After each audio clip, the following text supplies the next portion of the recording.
Let's now in this video learn about how we can use the subtotal function in Excel. The subtotal function is for you to add subtotal at the subcategory level.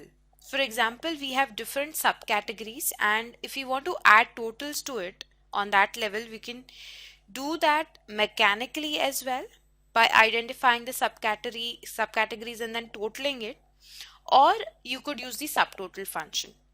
Let's first understand this example and see how we can use the traditional approach and then also do it for the subtotal function approach.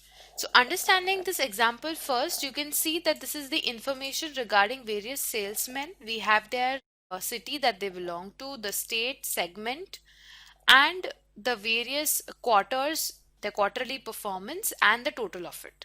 For example, if we look at Aarti, the city she belongs to, the state, the segment that she belongs to, the various quarter performance, and finally the total. You will also see that Amy has been repeated thrice. That is because she has been working across 3 cities and the segment she had worked, the quarterly sales she has done, and then finally the total. Similarly for Anya, Bond, Brian, etc. So you will see that this kind of data is getting repeated for many of the employees, and it is becoming very difficult to analyze as to how much each one of them have performed. Okay, so here if you want to see, Amy has performed across city, state and segments in this particular year. We have the information and I will have to look at the total numbers and add them up for the Amy sales. Same thing for Anya. So if I have to do it for Amy, I will have to total all these 3 together. For example, if you want to do it traditionally, we use the sum function and we are using Amy basically J6 to J8, close the bracket and hit enter. So this is the sales of Amy. Similarly, if we have to consider Anya, she gives us these 3 information. So we have to add up for her. We use all these 3 and we can close the brackets. So this is the information that is provided. One is Amy, one is Anya, and if you have to compare, we can see that what kind of sales they have done across cities. But if you want to compare them, their performance, it is becoming very difficult to do so, because if I have, let's say, 800 to 900 employees, and for each employee if I have to identify and then do a subtotal, it will be very, very difficult. So I want to use something which can do this thing very quickly for me. For that, what you need to do is go to the data tab, and under the data tab we have this option of subtotal. So this will quickly calculate rows of related data by inserting subtotals and totals, right? Just click on subtotal. It will ask you to select a range, no problems. So let's select a range first and now click on subtotal. Okay, so it is also telling us to include the labels as well. Do you want to include the row? I would say yes. Okay, Excel is very intelligent, right? It is giving you all hints as to how you're supposed to work on your data. Okay, fine. So we take the suggestion.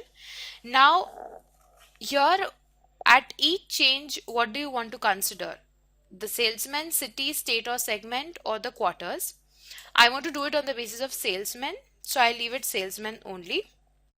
Which function do you want to use? I would like to use the sum function, count, average, max, min. I'll keep it sum only. I want to sum it up.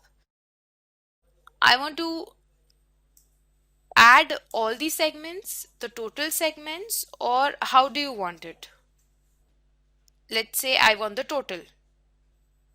So let's keep the total only. Replace current subtotals, summary below data. Summary below data, it means at the end also there will be a total. So let's keep that and click on OK. Now if you look at the sheet, it looks a bit different, right?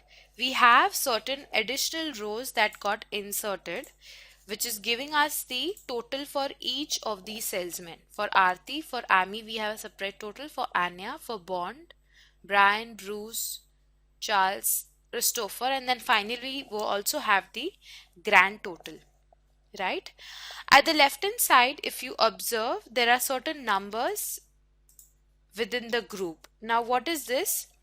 this is giving us the grand total of all the sales. At number 2, it is giving us the total of all the salesmen.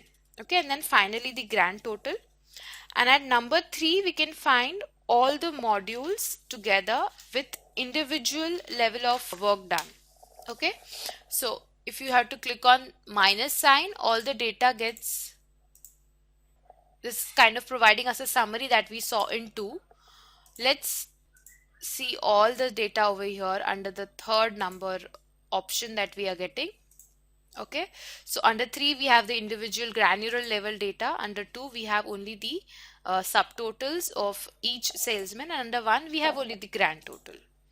So now if you want to, let's say, format the data, let's say I want to highlight these totals, I want these totals to be highlighted. Although these names have been bold out, these numbers have not been. So let's make it more visually appealing, and let's say I wanted to highlight yellow. Let's go to 2 and try doing it. Let's select all of this and select the yellow color. What happens to 3? Let's see. No, this is not what I want. What is happening is every total as well as data that is inside it is getting highlighted.